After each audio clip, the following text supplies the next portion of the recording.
Comme vous pouvez deviner, la personne au milieu, c'est moi. Euh, Cette photo a été prise à la sortie du tribunal avec une condamnation de 3 ans de prison ferme et 3 ans de résidence surveillée. Mes crimes, entre guillemets, c'est d'avoir écrit des articles, comme mon ami Seul vient de dire, de protestation contre les exploitations de minerais bauxites dans les hauts plateaux du Vietnam. Et vous savez que le bauxite, c'est une matière très toxique. J'ai été condamné à cause de ça. Et c'est pour ça que je préfère le sujet concernant l'environnement, parce que comme l'intervenant avant moi, il a dit que la lutte pour protection de la nature, c'est aussi important que la lutte pour la démocratie. Vous savez, si on parle de la pollution, il y a plusieurs formes. Ça, c'est la première forme. La forme, pollution de l'air. Cette photo a été prise à Hanoï. Vous savez, actuellement, le Vietnam est classé, il y a 2 villes, Hanoï et Ho Chi Minh Ville, 2 plus grandes villes du Vietnam, dans les 10 premières villes les plus polluées du monde au niveau de l'air. Selon des sources officielles, la qualité de l'air à Hanoï est 15 fois plus que le niveau acceptable défini par OMS. Et aussi, selon des sources officielles, la pollution de l'air, c'est la première cause mortelle au Vietnam. 40 000 personnes sont mortes à cause des maladies respiratoires. La deuxième cause, c'est ça, c'est la pollution de l'eau. Vous savez, au Vietnam, dans les 2 grandes villes que je viens de citer, Hanoï et Ho Chi Minh Ville, chaque jour, on déverse dans l'eau 1 million de mètres cubes. Je répète, 1 million de mètres cubes, ce n'est pas 1 million de litres. 1 million de mètres cubes, c'est-à-dire c'est équivalent à 3 superconteneurs des eaux usées, non traitées. Et la population est obligée de vivre avec ces eaux contaminées. Pour évaluer la gravité du problème, je vous conseille, si un jour vous visitez le Vietnam, après avoir visité la baie d'Alo, le citadelle de Huế, la Hội An, Ho Chi Minh Ville, essayez, prenez le temps, allez visiter les hôpitaux. Vous allez voir, je peux vous dire que en quelques mots, c'est l'enfer sur terre. C'est incroyable. Et puis, je continue. Ça s'est passé en 2015. Il s'est passé le plus grand tragédie environnementale au Vietnam, c'est l'événement Formosa. Formosa, c'est une firme taïwanaise installée au centre du Vietnam. En été 2015, ça fait 10 ans déjà, ils ont déversé dans la mer des milliers de tonnes de déchets toxiques. Et puis, ça a donné des résultats vraiment catastrophiques. Il a anéanti la pêche. Il y a beaucoup de personnes qui ont tombé malades. Et puis, il y a des manifestations monstres. J'ai dit monstres au Vietnam, monstres, c'est-à-dire à l'ordre de 5000. Ce sont des premières manifestations après 70 années de communisme. J'ai aussi participé à cette manifestation. Cette photo a été prise à Hanoï. Et puis, après le procès, la firme Formosa a accepté de dédommager 500 millions de dollars américains. Mais je ne suis pas sûr si cet argent arrive aux victimes. D'autres choses, là, cette photo a été prise à Ho-Chi-Minh-Ville. Ce sont des jeunes qui descendent dans la rue pour empêcher comment dirais, les industries de transport d'abattre les arbres. Vous voyez, ce sont des tree hunt, je crois. Tree hunt, je crois. C'est-à-dire embrasser les arbres. Toutes ces manifestations sont interdites. Et certains manifestants ont été tabassés violemment. Et puis, je termine le paragraphe concernant l'environnement au Vietnam. Mais je commence par une autre chose. C'est ça. En 2021, arrive la voiture électrique. C'est aussi mon sujet aujourd'hui. Vous savez que pour monter une industrie automobile, il faut des investissements de longue haleine. Investissements technologiques, intellectuels et financiers.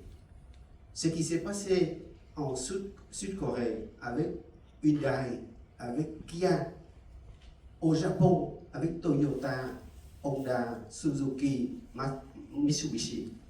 Mais le Vietnam, d'un jour à l'autre, ça pousse des voitures comme ça. C'est comme un miracle. Ces voitures s'appellent VinFast. VinFast, je crois que certains d'entre vous, ici à Paris, en France, ont entendu parler de ça. À VinFast, voilà, VinFast, depuis l'apparition de VinFast, j'ai beaucoup de questions.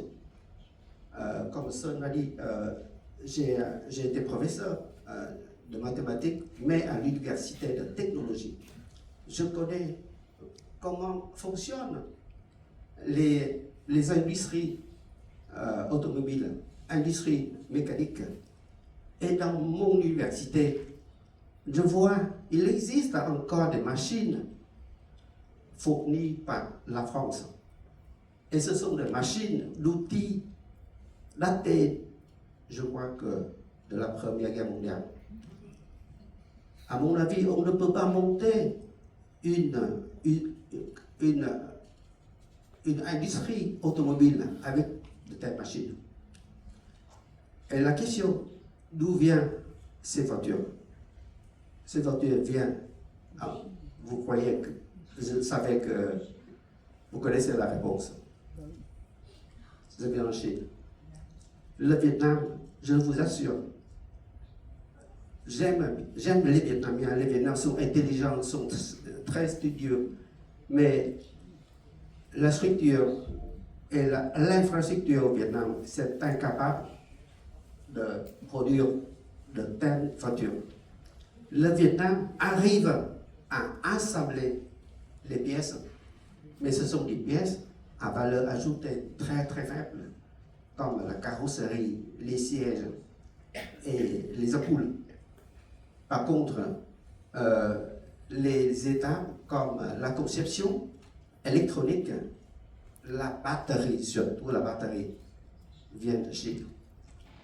Et puis, comme la Chine n'arrive pas à vendre toutes ces voitures, vous voyez tout ça, j'ai trouvé sur Internet, vous pouvez faire ça aussi. Il y a des cimetières de voitures, et ces voitures sont vendues en France et en Europe. Et pour aussi débarrasser ces voitures-là, ils vendent au Vietnam à prix moins cher. Et pour éviter les taxes imposées par l'Europe et par les États-Unis. Revenir en France, là, c'est c'est une image que j'ai prise sur l'internet numéralement.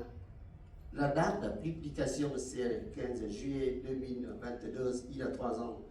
Il y a 7 villes ou villes fastes à implanter. Mais 3 ans après, voilà. J'ai cité exactement ce qu'il y a, j'ai trouvé sur Internet. VinFast a fermé toutes les voitures. Bon, maintenant on parle de l'environnement, de la pollution. Excusez-moi.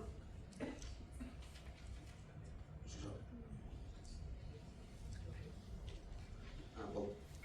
Voilà, pour la pollution, vous savez, pour fabriquer une batterie, c'est l'élément le plus important dans une voiture électrique, la batterie. Un élément très important dans la batterie électrique, pour la voiture électrique, c'est le cobalt. Et le cobalt se trouve, à mon avis, uniquement en République démocratique du Congo, c'est ancien Zaïre. L'image est aussi sur l'internet, vous pouvez facilement trouver. Vous voyez la condition de travail, les jeunes, les enfants même, ils travaillent à main nue, il n'y a pas de bottes, il n'y a pas de mesure de protection. Et cobalt, c'est un agent toxique. Je ne sais pas que deviennent ces enfants et que devient Zaïre après. Qu'est-ce que c'est? Ah voilà. Les images que vous venez de voir, vous trouvez facilement. Mais cette image-là, vous trouvez nulle part. Parce que cette image est tournée par un Vietnamien actuellement au Vietnam.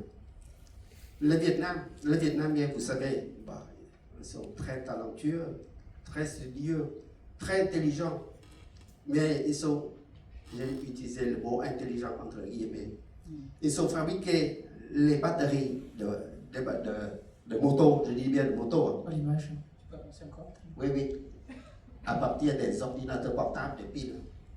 Vous voyez, si vous ouvrez votre ordinateur portable, vous trouvez ça. Et si vous ouvrez votre pile de moto, vous avez ça. Ça ressemble un peu quand même. Et il y a des gens très malins. Il a démonté les ordinateurs portables pour rassembler, pour souder de façon très artisanale, pour fabriquer à un prix très concurrentiel les batteries pour le moto. Mais le problème, ces genres de batteries manuelles sont très dangereux parce qu'ils ont dépourvu du système IMS, un système de contrôle de charge du moto. Parce que sans ce système, il y a des risques d'incendie.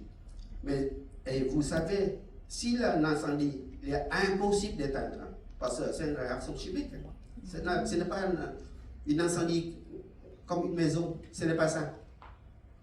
La question maintenant, là, au Vietnam actuel, il y a 80 millions de motos et 20 millions d'autos. Et on veut changer tout ça en électrique. Mais la question, avec quel électrique on va charger ces motos, ces voitures? Sur ce graphique, vous savez, énergie fossile, 56%, hydraulique, 31%. Et mes amis à côté de moi viennent de parler des problèmes avec des barrages électriques. Bon, électrique, on vire. Solaire, 10%. Grosso modo, on ne compte que sur énergie fossile pour charger les voitures électriques. Mais énergie fossile, c'est quoi? C'est du charbon. Le Vietnam a du charbon, mais c'est du charbon à anthracite. C'est-à-dire, le teneur de carbone c'est pas très fiable en énergétique. Le Vietnam est obligé d'importer d'Indonésie et de l'Australie le charbon pour alimenter les centrales thermiques. selon les sources officielles, le Vietnam va encore dépendre du Japon pendant 15 ans. Cette image résume mon exposé. C'est-à-dire, la moto électrique, c'est propre, mais on cherche à partir des moyens pas propres. Voilà. Et puis, pourquoi je parle de voiture électrique et de VinFast? Parce que VinFast, c'est un groupe appartenant à une grande firme qui s'appelle Vingroup. C'est une firme énorme au Vietnam. Le chiffre d'affaires environ 10 milliards de dollars. Et le VinFast a essayé de demander l'État appliquer un décret, une loi dans laquelle on va interdire tous les moyens thermiques à partir de 2030, c'est-à-dire dans 5 ans. Interdire tous les moyens thermiques, c'est-à-dire vous ne pouvez pas rouler. Vous êtes obligé d'acheter, et il y a un monopole, il faut acheter du VinFast. Et le prix, je calcule sur 80 millions de motos et 20 millions de voitures, c'est environ 200 milliards d'euros. C'est-à-dire 2 fois plus du budget du Vietnam. Ils sont colossaux. Imagine, vous savez qu'en Europe, à partir de 2035, on arrête la fabrication des moyens thermiques. La fabrication, vous pouvez toujours rouler en thermique. Mais au Vietnam, à partir de 2030, rien du tout, il n'y a que l'électrique. Je fais ça pour dénoncer la mainmise de VinFast et les dangerosités de la voiture électrique. Parce que la voiture électrique, c'est mauvais pour la construction, je viens de dire. Le problème de recyclage, imaginez 80 millions de batteries après 10 ans ou 6 ans d'utilisation, vous allez jeter dans la nature, comme on vient de déverser 1 million de mètres cubes dans les rivières. Et puis, infrastructure insuffisante. Actuellement, pour charger une telle nombre de voitures et de motos, il faut 3 fois plus que de bornes de charge. Voilà, je soulève le problème pour participer à cette dialogue, pour soulever le problème environnemental au Vietnam. Merci de votre attention.